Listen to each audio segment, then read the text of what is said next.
going ahead and I'm using the beta version. You won't be using the beta version, most likely. So yours will just say install code command and path. Then you can do the trick I just showed you, okay? It's a very good trick. The reason being that I like to use it is mainly because it actually allows you to go ahead and open up your workspace perfectly, so that way you got all the folders on your left and you got your VS Code set up. It's a very good shortcut when you're coding quite a lot, making new things and that kind of stuff. Okay, guys, we're absolutely crushing it. Nearly at 400 likes already. Jay, this is not focus mode right now. Okay, awesome stuff. All right, so we're going to go ahead and set things up. So first thing I want you to do is pay attention to the pages. Now, inside of Next.js, all of our pages are managed inside of our pages folder. So if I have a page called search.tsx, that will resemble /search on my website. If I have a page called index.tsx, naturally that's the home page of that route. So in this case, index.tsx would just be my home page. Okay, so that's where all the magic is going to happen.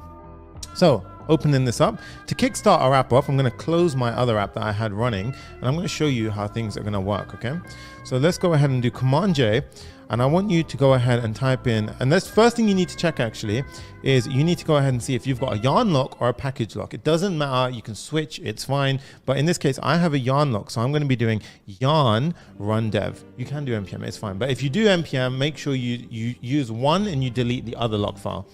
Welcome to the Papa Fam Special Tier Engineering with Kellyan. Thank you for your support, dude. I appreciate you, brother. And now I can see you highlighted. If anyone else wants to join, the join button is down below. Okay, so this is done. Amazing stuff. Now what I'm going to do is put my setup to nicely as I want it, so that way we can code in a cool way. I'm going to go ahead and throw this over to that side. And what I like to do, guys, is just optimize things a little bit, so that way it's not too messy. I'm going to throw this over there right now, and I'm going to go ahead and do localhost 3000, just like so. Now you should be able to see this, right? Amazing stuff. Okay, retention is absolutely nuts today. Thank you so much, everyone, for tuning in. This is going to be one of the best builds because it's the most value to all of you viewers right now, because you're going to have a brand new shiny portfolio at the end of this, right? So first thing I want you to do is go ahead and remove a bunch of stuff right now. Probably what you want to do is keep the head and probably say something like Sunny's portfolio. Okay, whatever you want, really. You can call it whatever you want. It's up to you. And you can even change the icon as such. I'm going to just remove this right now. And we're not going to be using the classes like so. We're actually going to be using our own stuff. So I'm going to get rid of everything here, right? And we should have a clean slate. And all I want to do is H1 saying, hey, Papa Fam. Let's just say, let's build an awesome portfolio. And hit enter.